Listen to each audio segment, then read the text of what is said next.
Hey, how's it going, everyone? On the screens over here, we just want to show you guys, a little bit of the farm. We hadn't have a tour in a good while, so why don't we start over here? It doesn't look like much. If you want to just pan over and show everybody the nursery, Moyo. Here in these pots, they're 5 gallons, 1 gallons. We've got all types of Opuntia coccinellifera, Opuntia megacanthus, aloes, agaves, all types of desert crops growing in there. And as you can see too, some of the wildflowers are popping up there actually, and that's due to all the rain we've had recently, and it's starting to essentially pop up with all those drought tolerant plants in the pots. So one idea we've been starting to get is to actually start selling those wildflowers through the nursery to other different types of clients, because as you can see here, you can see these phacelias. They're really beautiful purple flowers that smell like soap. And then as you can see here on the ground, if you kind of look over here, there's all types of gold fields, and then these plants flower nice and silver, and it has a yellow flower at the tip. I think what's bright on these, or what's shining, is actually the spines that makes them shine silver. When the sunlight hits the ground, it looks all silver. So then let's walk over this way. Here we got an Anna apple. It's not an Anna, it's a triple apple. It's an Ain Shemer. It's got an Anna and then another apple. I forget what it is. But check it out. In winter, we had the main stem flower give us fruit. Now we got these stems flowering, giving us fruit. And there was actually a third one that'll flower in summer. So really cool plants, those triple apples. As we walk down the line this way, you'll see all the drip lines are lined with cacti that have been, falling asleep with all of the winter, and over time, they're developing. Over here, it's still the beginning of spring, but here is a moringa that, is gonna come back pretty soon. They're drought-tolerant trees, some of the most nutritional trees on the whole planet. Apples are really nice, but a lot of people don't know about moringa, and this is one of the best plants that you can have. As you move down the line, we got tons of aloes and cacti. So this area is where we had been taking out all the rock for the fire pit, for the fire ring, for foundations, for cement pads. Everything came from the land as far as gravel and large base material. Over here we got a little almond tree. Looking a little sad right now for spring, but it's alive, don't worry about it. And we put that guy because we want a little bit of almonds. It's a area that is great for almonds, but because we don't water it so much, it looks a little sad. But it'll come back now in spring. Everything's looking a little sad because of winter, but now in spring, as you can see, everything's popping back up. Over here we got an olive. If I'm not mistaken, I think that is a Koroniki variety of the olive tree. And we have about 4 to 5 different species of olive here. The Koroniki, we got Manzanillo, we got Arbosana, and then I forget what that other guy is over there, but he's also an Israeli variety similar to this Koroniki. So those guys, I never water, and they look amazing always. This olive, once I get a well, I want to put in hundreds of these guys and start selling olives and olive juice and all types of olive products like oil. So as you come down here, you'll keep seeing cacti all in between everything, and pitayas, which are over here, the Peruvian apple cacti. Well, here you can see another beautiful olive. It's got beautiful flowers. It's probably one of the best looking trees out here. Here we got some pitayas that took the winter a little bit rough, but they're still alive, as you can tell. And they'll come back in about a month or two. Same thing with the bananas. They took it real hard, but they're coming back in about a month or two. You can see here's a banana, right? If I try to pull this banana out, look at that. I can't even yank on it. Now these guys are alive, but I'm not too sure when they're gonna be coming back. It looks like they're taking their sweet old time. but they're there. If you want to grow some bananas in the desert, I would recommend the dwarf Cavendish variety because they took the heat and the winter well.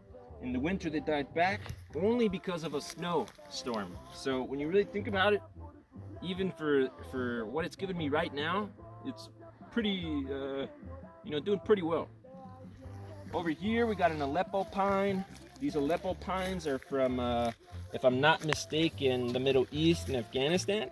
And this guy is another one similar to Palo Verde or to the olives, where it doesn't matter if it's snowing, if it's in a heat storm, summer, it does not care. It will do well. Over here we got some yuccas that are growing in the ground right there. That guy, we got him in there for the flower of isote, which is, if you're a Salvadorian or from Central America, you will know, it's a very important culinary piece for everybody from that region. But it also grows in the desert. What we're trying to do here is get plants that grow in the desert that nobody's messing with, that are drought tolerant, low maintenance, so that we can expand that to our landscaping clients. But at the same time, as far as farming, we want to get into products that nobody is messing with, Essentially, if you could grow, for instance, olives in California, where there's very little olive, ranches, or for instance, you could grow moringa. Nobody's growing moringa. Nobody's growing cacti. Nobody's growing yucca. Nobody's growing, the Santa Rosa plums. Well, maybe that one more than others, but the Palo Verde, nobody's growing. The Barbados cherries, the mulberries, nobody's growing all this. So if you start growing it and you're able to make third-tier products, or even the fruit, because it is rare, you will sell a lot and you will be very sustainable and profitable at a very low scale of a farm. I rarely can see how large-scale farms can be profitable without massive investment. That is not yours. So over here you can see we got a San Pedro cacti. This cacti produces fruit, and similar to the Peruvian apple cacti, dragon fruit, and pitayas that people know from Mexico. And another thing with the San Pedro cacti and Peruvian apple cacti, that is all that acre back there. I don't know if the camera will be able to see it, but we'll walk over there right now. This skin is actually hallucinogenic. So if you guys are, a little, crazy, then just watch out for that. Or, go for it. Whatever you like. Then walking over here, we got this giant shade tree, which, let me just remember myself on it. I don't think it has a name on it. Orange Century, which is Fraxinus vel. Not too sure, I gotta look this guy up. But it's a giant shade tree that grows very, very large, and it's drought tolerant and low maintenance. As you can see, it's probably one of my best doing trees, and I rarely do anything to it. It just is always looking really, really good. The same thing with the Santa Rosa plum over here. The Santa Rosa plum was specifically developed for winter and for heat and wind. So out in Lancaster, everything that's horrible, it actually doesn't care about, and it will do well. So the Santa Rosa plum is now producing for us, and it's only got a little bit of fruit this year. It's first year of production, but doing well. I didn't even think it was gonna make it. Most of the plants here are experiments. We try to see if they will make it, but we don't necessarily know that they will. So for instance, we probably tried 20-30 fruit trees, and Santa Rosa apple is the Santa Rosa plum is one of the ones that made it. But maybe 75 to 50 or 50 to 75% of the plants died and became mulch. And we're completely content with that, because the ones that live, like this olive, they're experiments that allow you to now see what you can massively plant. So now I can take any of these prosperous species that were experiments, like the mulberry, Pakistani mulberry, and expand by the hundreds or thousands, and now have something that nobody has, that I'm selling, and is very good for the consumer and you. Come check out over here this agave I want to show you guys. So this agave here Agave Guadalajara, and it's from actually my hometown. So all these agaves are going to be actually things that we harvest later on at maturity, just before they flower, and we're going to be trying to make them into spirits. So we can't call it tequila, but we want to create something similar to tequila, using all that tradition from my family in Mexico that is put into making mezcal and tequila, except because it's regional, we're not going to be able to call it that. So we're going to still keep all the tradition, keep all the same ways of making tequila, except we're going to make a California-made agave spirit, right? And instead of just using blue agave, or using, where's the espadín? The espadín agave over there that makes mezcal, we're going to combine multiple agaves and see what type of new, unique agave spirit we can distill. So yeah, all these, pots, they look empty, but actually we potted them with small cacti. So if you see right here, look at this guy. We put one little pad in there, and the top might freeze off or die off, but because the bottom is still okay, they'll come back now in spring and be, extremely content. And once they're a little bit grown, we'll actually be able to sell them out to clients and stuff, right? And that's one good thing there. Over here, we've got a fig tree. This is a green fig tree. It's doing well right there as well. It's a youngin'. And with the figs, once again, it's something not a lot of people have, and they're super nutritious for you. So there's something that you should be growing and being able to make a good profit at it. Over here is the agave that I was talking about, the espadín. We took this one out by recycling it from a client. It broke the pot for her. So what we did is we brought it out here, gave it an area where it could live really, really well. And this is what they make mezcal out of. So imagine, different agaves, combining them and seeing what type of, spirit you can make. It's going to be very interesting. Then over here is what they make tequila out of. We got blue agaves everywhere, as you can see, about every 8 feet. And they go down the line. Just this line here probably has 100 or 200 agaves. Most of them blue, but we don't discriminate. Any race we will take. And most of these, essentially 90%, are coming from our clients' homes that are throwaways. And maybe 90% of the trees and plants on this farm are throwaways that people threw away, and instead of taking it to the landfill, I brought it here, and now we're growing with them. Along this whole fence line, all the way down 700 feet, in 4 different rows, there are thousands of cacti. So we've probably got about maybe 4,000 to 5,000 cacti, Opuntia coccinellifera, in just these rows. And we got bunny ears cacti, we got Opuntia ficus indica, Opuntia megacantha, tons of different cacti. But yeah, let's walk down here a little bit. I'll show you guys. You can see these are some of the large trunks that we've been taking out from trees. We cut down sometimes 30, 40 feet tall cacti that are 80 years old, and we will try to save the whole tree by bringing everything, its trunk and its youngins. You see here some of the trunks. Here's some big agaves that we've taken out. And over here you can see how everything is being watered on the farm. We've got underground 2-inch main line going into 1-inch sublines, coming up to above ground 1/2-inch drip lines that are now on micro sprinklers that are adjustable, and these micro sprinklers can be turned up or down depending on how much water each individual plant needs. So yeah, check out some of these bunny ears cacti over here. These also came from La Tuna Canyon. So an area of LA, one of my clients, and she needed the plant taken out, toppled over, didn't want it anymore. I brought it here, and this actually produces great edible fruit. A lot of people don't know, but in all the thousands of species of cacti, almost every single one of them has an edible fruit, and maybe over half have edible leaf pads. Like, check this out. This guy, you can eat the pad and you can eat the fruit off it. But because it has so much spines, people won't, give the chance to this guy, including me. But I love the fruit off him. But then you just go over a little bit and you go into the Puntia coccinelliferas. These guys are amazing for pads. Their fruit sucks. It's super small. You need like 20 of them to make a jam that's like just a little cup.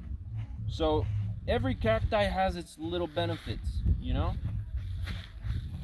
As we continue walking down here, I'm not gonna walk down a crazy amount, but I just want to walk down and show you guys a little bit, right? So here's another different type of agave, right? We got all types of them. Over here we got some Aeonium growing in there. Little experiments of plants that we don't have room for at the home, we'll bring out here. And as you can see, there's wildflowers throughout everywhere. Phacelias, gold fields. It's purple and gold, baby, Laker colors. But as you can see here, this will go down about 500 to 600 feet. So we've got all of these rows planted of a Puntia coccinellifera. And to just walk down there, it'll probably take me 10 minutes. But I just want you guys to know that we have thousands upon thousands of cacti. And all of these rows, 100%, were taken out from 3 Puntia coccinellifera humongous trees that were 60 to 90 years old. We took them down for the client, and essentially now we have them all here instead of taking it to the dump, as we usually do with most of our trees. Well, back in the day, now we actually mulch a good amount of it if we could bring it out here. Let me see, I want to show you guys. If you guys see over there, I got a giant mulch pile. All of that was all the bushes from this area. If you look over there, Moyo, that's how the land looked before, all shrubs. The only thing I left was wildflowers. So I took out all the bushes and made them into a giant pile of mulch that I can constantly take from and break up. And that pile of mulch now allows me to have fertilizer in carbon form for my plants. Let's walk over here. Yeah, just going down that way is all cacti. So I don't want to keep showing you guys the same stuff, right? But as you can see, everything from small all the way to big, we have in cacti. Here's some of that mulch pile I was telling you. Through the middle of the land runs a huge arroyo, and there's all these white flowers in this arroyo. Let's see if we can spot some. Purple and white flowers aren't phacelias, aren't gold fields. They just pop up in the sand, and I wondered what they are. Because I'm not an expert, but check these out, right? Like, they just pop up in the worst conditions.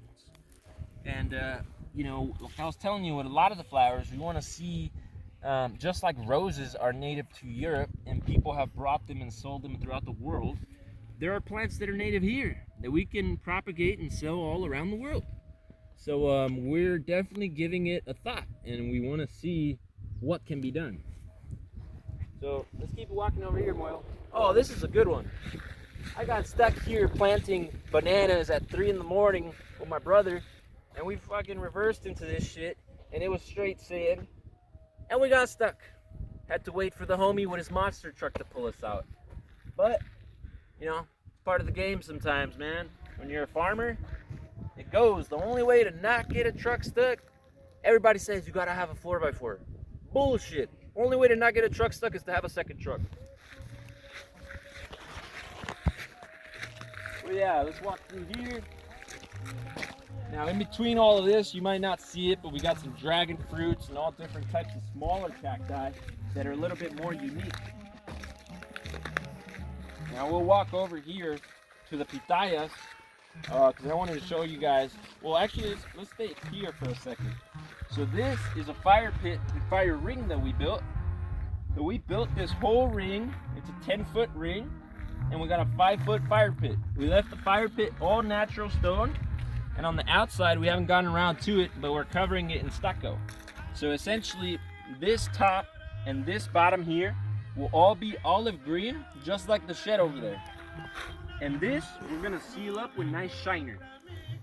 So essentially this fire pit's still under construction, but we utilize it because it's, you know, very helpful for cooking and for just chilling and all types of stuff. But, you know, that's a work in progress, but it's going real nice. It's going real nice. You can see here's a little bit of sand. We got all types of those white flowers.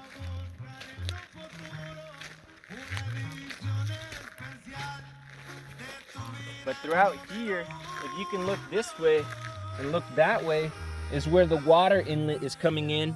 That is going to be connected to a 3-inch line, and that line's coming all the way down here, and that's bringing the water in to the main line. The main line's running the whole distance across the land, and that's feeding sublines. Main line's 2-inch, the inlet for the water is 3-inch, sublines are 1-inch, and the drip line's a 1/2 inch. Let's check out over here some of the pitaya. So one thing I want to mention is that a lot of people call pitaya to all cacti fruit, which is definitely a mistake. Dragon fruit is a pitaya, but the thing is that is kind of like a weird way to look at it, because pitayas are usually these smaller fruits coming off of columnar cacti, and dragon fruit is no way a columnar cacti, because it grows like a vine almost. But as you can see here, this is a Peruvian apple cacti. This is Cereus species, and you can see here off of just one cutting I put, it's already got a whole bunch of new cuttings. And these will produce gigantic flowers, larger than itself. And, you know, those flowers will be pollinated by bats, just like the agave. And those flowers will bring to us a beautiful, sweet red fruit that, like dragon fruit, is very sweet. But dragon fruit is giant, right? So that's the one difference. You got little baby tunas from many cacti of the Opuntia ficus indica. And then you got the dragon fruit that's large. And then these guys are going to be small like your tunas, but they're going to be like the dragon fruit in the sense that they have no spines and are extremely sweet. So, like I said, there's thousands of cacti fruit, and tunas and pitaya are not the two words that encompass thousands of the cacti fruit. So definitely do your research and realize that even pitaya, there are dozens what people call. Over here we got an Anna apple, what I had confused for over there. Very, very drought tolerant and strong fruit tree. Over here, with those I want to make jam if I can one day. Over here we got covered up wonderful pomegranate. And this wonderful pomegranate been doing a little bit bad, but it's come back ever since this winter when the rain started hitting it. And as you can see here, you know, just show them all around, Moyle, we have about an acre of just only Peruvian apple cacti. And the fruit we would like to hopefully distill, sell the fruit in farmers markets for consumers, and also be able to show people, you know, juices, different types of products with that Peruvian apple cacti. So this is going to be one of our big bets, you know, because out of everything here, the wind, the sun, the winter and the snow, these guys could care less. They're like the Aleppo pine almost, you know, very fascinating. Because obviously the pine doesn't produce anything for you except wood. But yeah, everything here is doing really, really well. Our main goals for the ranch are gonna be, like I said, you know, trying to bring out the cacti fruit production, right? It's like if somebody told you, I want to sell apples, and you found out there's 5,000 type of apples, right? So we want to show people all those different types of cacti fruit because they could all be farmed here, and we're gonna do it. And then we want to show people, let's walk over to the mulberry this way, different fruit trees that nobody is growing that are very nutritious. They're products, you know, and we want to be able to produce unique products for people, right? So check out this cacti. This cacti is called the garambuyo, and it produces a little blue cacti fruit that is similar to blueberries. And you would say, wow, this guy produces a fruit. I never think about it. Well, it does. And a lot of people in Mexico love this fruit just like my dad. And that's how I actually found out about it. Now, this is called myrtillo cactus in English. So you can see almost all the cacti are ornamental. People are buying them for ornamental, residential, and commercial reasons. But all of these ornamental plants, once they get mature, people don't want because of the spines and stuff. And what we can do is bring it out here, recycle it, and start propagating it, you know, and allowing it to produce that fruit for us. And once we do that, not only can we sell you these super cool ornamental plants, but we can show you how to eat their fruit, how to eat their pads, and how actually this can be very beneficial for you. Because this fruit you can't buy in stores. Super highly nutritious, and it grows off a drought-tolerant cacti. It doesn't get much better than that. So as you can see here, purple and gold everywhere. This is still the one subline in here. Over here I got my mulch pile. Whenever we do tree work and stuff, we cut down a palm. I brought all this here to not take it to the landfill. And as you can see now, it's starting to mulch up and create a nice piece of fertilizer for us, you know? Over there, we got another half acre of Peruvian apple cacti that are all doing really well as well. That's probably one of the best species that's doing, you know, that's out here. In here, we got a water reservoir. In this water reservoir, we want to be able to hold about 6,000 gallons.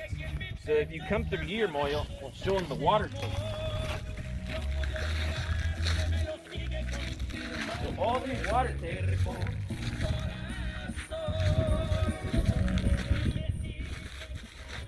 water tanks, over here, they're capturing water off the outdoor and the indoor shed to be able to water everything. I have about 20 of these, and with that, I'm able to water everything just off the water that falls off my roof here, or my roofs here, and at my home that I can bring. So when you really think about it, all I'm trying to do is see how far I can go without a well. And you know, you have to get a well or external water at some point, but let's see how far we could go, you know. And I definitely think that with rain, there's a lot of potential you can do, especially the first few years of starting a farm. You shouldn't even need a well, and if you do, you're probably wasting water. So you know, think about that one for a second. Over here, all these tanks are full, but before we go that way, let me just show you real quick. Over here we got all these portulacarias like this and jades that have been coming out of people's houses. These all came from one home actually, and let me stick that back in there and it'll grow a new guy. And all of this we took out of a hedge in Altadena, or the client did, and instead of throwing it away and spending thousands of dollars, this guy was able to essentially, you know, recycle all of these plants with us, and we come and save them. We come grab them for free, no cost to the client, and you know, we'll pot them up, and whenever they're a little bit more healthy and beautiful, we will sell them back to different clients and to different people all around the world. So plant recycling, I'm not sure if people are familiar with it, but as a gardener, you should be plant recycling. There are thousands and tens of thousands of dollars worth of plants that you are throwing away that you can pot up, you can resell, and you can learn from taking care of all these plants how to actually start a profitable nursery. Because most of these things propagate just off a cutting, right? Like this guy fell off, right? That's a whole new plant right there. You could put them in anywhere in a little pot. Boom, now you got another jade growing, right? So there's a lot of potential with succulents and cacti, especially for nursery production. So over here we got the inlet for the irrigation. Here is a giant concrete pad that will be a small, it's going to be a 15 by 8 greenhouse, and essentially this is where the posts are going to come up for the structure, and it's a 6-inch base, and the columns are 2 feet deep with number 5 rebar. And over here we got the shed. This is where we store a bunch of stuff. Just, you know, nothing expensive. Obviously don't come and try to jack me, but just crap that we need to have here that's inexpensive, that, you know, we don't want to bring every time and we can, you know, use. And we've been putting concrete pads all around the shed when we get a chance, but haven't got the chance to get them all. So over here, we've got tons of gold cubes, but more water tanks. Over here, we've got a Palo Verde. And this guy I'm really excited about because the seed that comes off it is very, very nutritious. Almost like an ice cream bean tree or like moringa. It produces these seed pods that, really good for you. And this tree needs no work. Sun, the summer heat, you're talking winter freezing, you're talking snow. This guy took it all. This is one of the successful experiments, and it did really well. Now if we come over here, the same thing. I want to be able to sell that to people that aren't able to eat that super highly nutritious product without knowing people like me. I want to give it to lots of other people. Here we got a cherry. It's coming back now.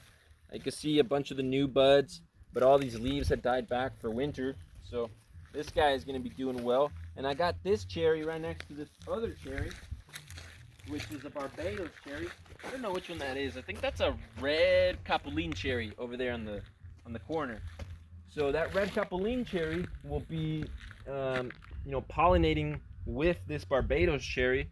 So hopefully it gets a little bit more production. You can see here some of the large, giant bananas that are planted here. And some of them have not come back yet, but they have tons and tons of roots. So I think what's occurring, obviously I can't take this guy out the ground, he's a giant and he's really, really rooted in there, is that they're getting accustomed. A lot of the plants here the first year will literally only focus on root production so that second year they can come up and be extremely happy and productive. So I think that's what the banana's going through. Me and my brothers used to joke and say, you can't kill that tree. And it's hilarious. Like it got a whole foot of snow on it and it didn't die. So, very, very incredible tree. Same thing, got bananas, agaves, cacti, Peruvian apple cacti, all types of stuff going throughout there. And these are just some more nursery pots that we got planted with, some special plants. Over here we got more cacti. You can see this mulberry is starting to throw out its fruit actually, if you want to come zoom in on some of this, Moyo. But all this fruit, highly nutritious mulberry fruit. We call it mora in Spanish. Nobody is growing mulberries. Nobody. And all of these mulberries are highly nutritious plant or fruit that's grown off of a plant that, once again, like the bananas, like the Palo Verde, like all those plants I talked to you about that I love, this guy could take the freeze, the snow, the heat, it does not care. I haven't even watered it since October, and we are now in almost May.